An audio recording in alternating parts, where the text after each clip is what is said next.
जय माता दी।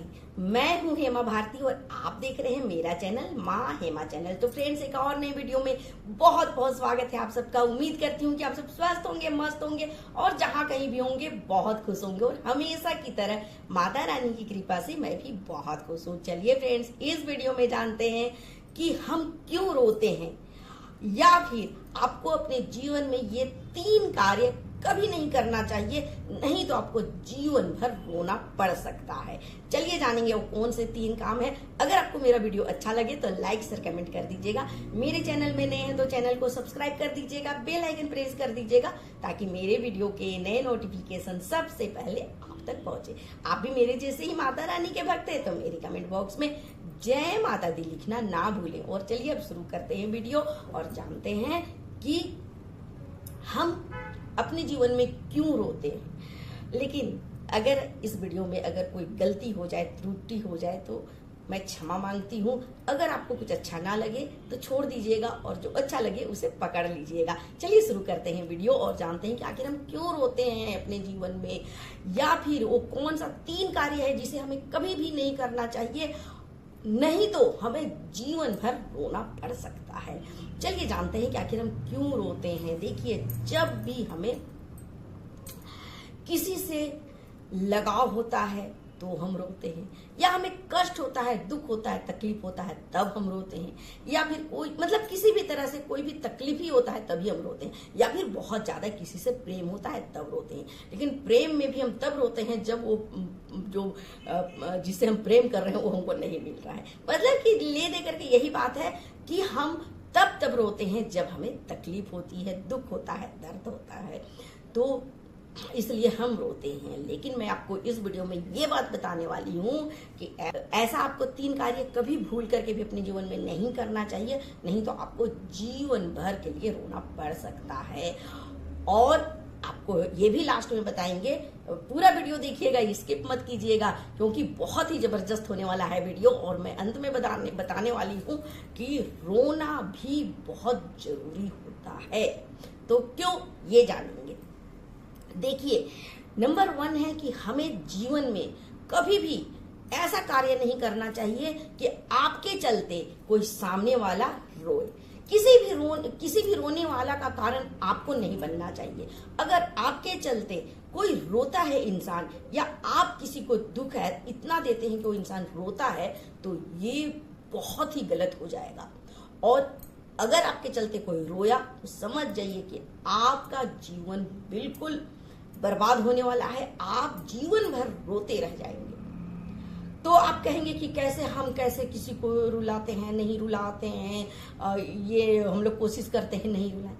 लेकिन ऐसा हर घर में हो रहा है। पति पत्नी से घर होता है और हर एक पति जो है अपनी पत्नी को रुलाता ही रुलाता है।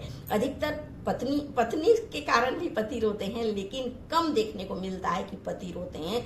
अधिकतर पत्नी जो है, हर घर में पत्नी रोती है और पति सोचता है कि अरे हमने क्या किया है जो ये रो रही है, मैं थोड़ी इसका कारण हूँ। लेकिन कहीं ना कहीं आप ही कारण होते हैं। आपके चलते ही आपकी पत्नी, धर्म पत्नी जिसे आपने धर्म के साथ अपनाया है, उसका रोने का कारण आप ही बनते हैं। और ये बहुत गलत है। आप सोच रहे हैं कि ये रो रही है, मुझे कुछ नहीं, लेकिन जीवन में आपको रोना पड़ सकता है।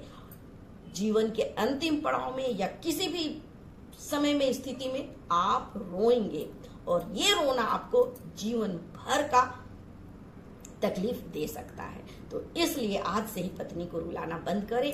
या फिर ऐसे बच्चे जो अपने माता पिता को रुलाते हैं, अधिकतर घर में ऐसा भी हो रहा है कि जो बुजुर्ग हैं, माता पिता हैं, उन्हें रोने के लिए छोड़ देते हैं बच्चे, और बच्चों के कारण माता पिता अंदर अंदर घुट घुट करके, फूट फूट करके रोते रहते हैं। तो ये कार्य भी बहुत बड़ा पाप होता है।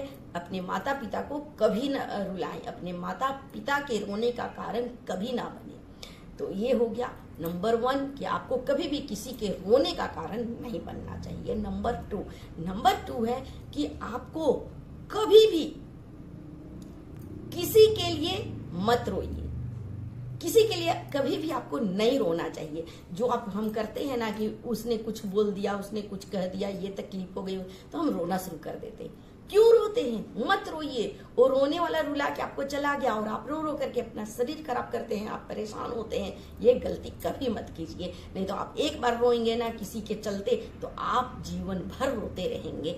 इसलिए कोशिश कीजिए कि कोई भी ऐसा इंसान ना हो जो आपको रुला कर चला जाए। किसी के लिए कभी मत रोइए। किसी के लिए रोना सबसे बड़ा गलती हम करते हैं। रोना छोड़ दीजिए। और नंबर 3 है, वो है कि कभी भी किसी के प्रेम में मत रोइए। जब हम किसी से प्रेम करते हैं, चाहे वो बच्चे हो, चाहे पति पत्नी हो, चाहे कोई प्रेमी प्रेमिका हो, या कोई भी रिश्तेदार, संबंधी, मित्र, कोई भी ऐसा होता है जो हमें अच्छा लगता है, पसंद आ जाता है, तो उसके विरह में हम रोते रहते हैं, उसे याद कर करके रोते हैं। तो ये बहुत गलत है। आप उसके लिए मत रोइए, नहीं तो इसके चलते भी आपको आपका ये जीवन जो है सो वो बहुत ही कठिनाइयों में बन सकता है। आपका जीवन रोता हुआ जीवन बन जाएगा। और ये सिर्फ एक जन्म के लिए नहीं, कई जन्मों तक इसका असर रह जाता है। इसलिए आप कोशिश करें कि किसी के प्रेम में, किसी के विरह में कभी आंसू ना बहाएं।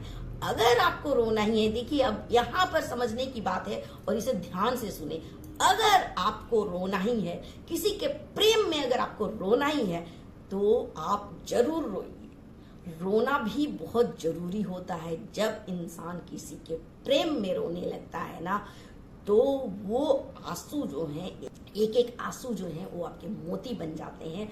और हर आंसू, हर मोती जो है वो आपके भगवान के नाम का जब स्मरण सुमिरन का रूप ले लेता है। और इस तरह से आप जो हैं एक सही कार्य करते हैं। लेकिन ये रोना जो है वो सिर्फ आपके प्रेम जो है, वो प्रेम सिर्फ आपके ईश्वर के लिए होना चाहिए, आपके भगवान के लिए होना चाहिए।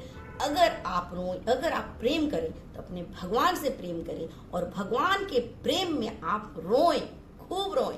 देखिए, जब हम भगवान का नाम लेते हैं तो कभी ऐसे अचानक जो संसारिक लोग हैं उन्हें रोना नहीं आता है, लेकिन जिस समय आपको भगवान का नाम लेते ही रोना आने लगे तो समझ जाइए कि आपका रोना जो है वो व्यर्थ नहीं जा रहा है। आप भगवान से जुड़ चुके हैं। भगवान का नाम लेते ही आपको ऐसे एकदम बेताबी सा होने लगेगा, बेचैनी सा होने लगेगा, जैसे कोई मेरे अपने हैं। और उनको याद करते ही आपका झरझर झरझर आंसू जो है वो बहने लगेगा। भगवान का नाम लेते ही, स्मरण करते ही खूब रोएंगे आप। और इस तरह से रोना बहुत ही अच्छा होता है। जब बिना कोई दुख दर्द बताए, अपना आप कोई दुख दर्द नहीं बताते हैं, कुछ भी नहीं, लेकिन भगवान का नाम लेते ही भगवान के पास मंदिर में बैठते हैं, भगवान को याद करते हैं, तो आपको रोना आने लगता है। तो इस तरह से अगर आप रोते हैं तो ये रोना बहुत ही अच्छा होता है। और जब हम सच्चे हृदय से भगवान के लिए, अपने प्रेम के लिए भगवान से प्रेम करते हैं और इसके लिए रोते हैं, तो ये रोना ही सही रोना है। इस तरह का अगर आप रोते हैं ना, तो ये रोना आपका व्यर्थ कभी भी नहीं जाएगा और आपको इस रोने से फिर जीवन भर रोना नहीं पड़ेगा। उस संसारिक लोगों के लिए कभी भी रोना नहीं पड़ेगा। आप जब भगवान के लिए रोने लगेंगे ना, तो आपको कोई भी रुला नहीं सकता है। संसार में कोई भी ऐसी शक्ति नहीं बनी है जो फिर आपको रुला पाएगा। तो भगवान के लिए रोइए, भगवान से प्रेम कीजिए और अपने जीवन को सुधार लीजिए। यही मनोकामना करते हुए मैं अपना वीडियो अंत करती हूँ। अगले वीडियो में नए विषय के साथ फिर मिलती हूँ। तब तक के लिए मुझे आज्ञा दीजिए। जय माता।